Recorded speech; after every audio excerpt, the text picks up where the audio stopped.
नमस्कार दोस्तों, मैं वेदांश क्लासेस से आप सभी का स्वागत करती हूँ। देखिए दोस्तों, पहले मैंने आप लोगों को ये जो द्विवेदी युग के प्रश्न बताए थे यूपी टीजीटी पीजीटी से संबंधित थे। कल मैंने आपको 1 से लेकर 3 तक जो है बहुत ही महत्वपूर्ण और व्याख्यात्मक प्रश्नोत्तर बताए थे। आज मैंने 4 से लेकर के और प्रश्न संख्या 7 तक मैंने आपको प्रश्नोत्तर बताए हैं। पहला प्रश्न देखेंगे, जल्दी से फटाफट प्रश्नोत्तरों का आपको पर ध्यान देना है। हरिओद के प्रिय प्रवास महाकाव्य में सर्गों की संख्या क्या है? कितनी है, मतलब सर्गों की संख्या किसमें? प्रिय प्रवास में। और ये क्या है? ये महाकाव्य है। ध्यान रखना दोस्तों, ये विधा भी पूछी जाती है। जो रचनाएं दी जाती हैं तो उनकी विधा भी पूछी जाती है कि किस विधा से है। इसी प्रकार से जो हरिओद जी का जो प्रिय प्रवास है, यह एक क्या है? एक महाकाव्य है। तो इसमें सर्गों की संख्या कितनी है? 17 है। और साथ में ये व्याख्या भी मैंने की है, जैसे कि प्रिय प्रवास में सर्गों की संख्या 17 है, साकेत में 12 है और कामयानी में 15 सर्ग है। अगला प्रश्न देखेंगे, प्रेम शतक के रचनाकार कौन है? प्रेम शतक के रचनाकार वियोगी हरि है। इसकी व्याख्या मैंने इस तरह से की है कि वीर सतसई जो लिखा उन्होंने 1927 में लिखा, चरका स्त्रोत लिखा, आदि लिखा है। जबकि जगन्नाथ रत्नाकर की कृतियां हैं, गंगावतरण 1927 में लिखी है, उद्धव शतक 1929 में, हरिश्चंद्र हिडोला 1894, सिंगार लहरी, ये आदि किसकी रचनाएं हैं? जगन्नाथ रत्नाकर की रचनाएं हैं। उसके बाद अंबिका दत्त व्यास, इनकी रचना कौन सी है? पावस पचासा 1886, सुकवि सतसई 1887, हो होरी 1891।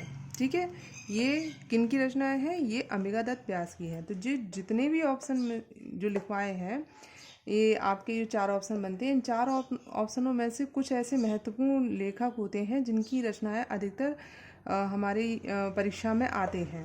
तो उसी तरह से मैंने कुछ महत्वपूर्ण लेखकों की भी रचनाएं यहाँ पर दी हैं व्याख्या में। अगला प्रश्न देखेंगे, नूरजहाँ। अगला प्रश्न देखेंगे, नूरजहाँ प्रबंध काव्य के रचयिता कौन है? तो इसके रचनाकार कौन है? गुरु भगत सिंह हैं।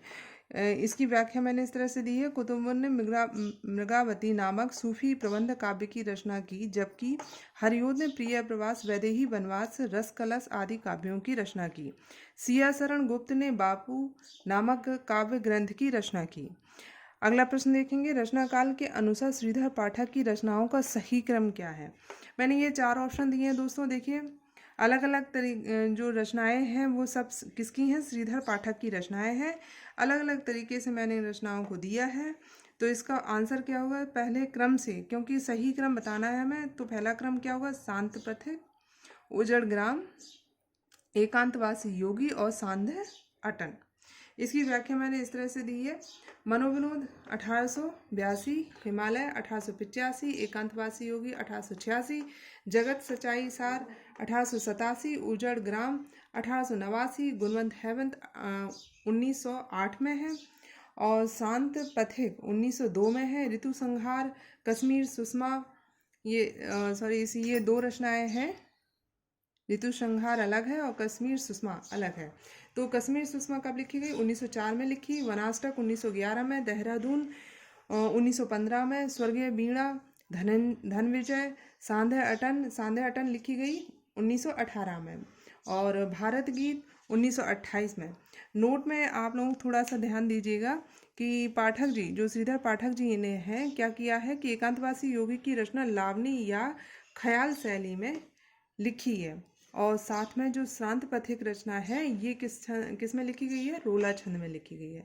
ठीक है दोस्तों, तो आज मैंने ये आपके द्विवेदी युग के अति महत्वपूर्ण प्रश्न, जो कि यूपी टीजीटी पीजीटी की दृष्टि से बहुत ही महत्वपूर्ण प्रश्न है, इन प्रश्नों को आप लोग अच्छी तरह से रिवाइज कर लेना, और वो भी लिख कर आप जब इनको रिवाइज करेंगे तो दोस्तों आपकी जहाँ तक है परीक्षा की दृष्टि से बहुत ही महत्वपूर्ण प्रश्नों की जो संख्या है वो पूरी हो जाएगी, और मैं आगे भी इसी तरह से अति महत्वपूर्ण प्रश्न आपको बताती रहूँगी। जय हिंद दोस्तों।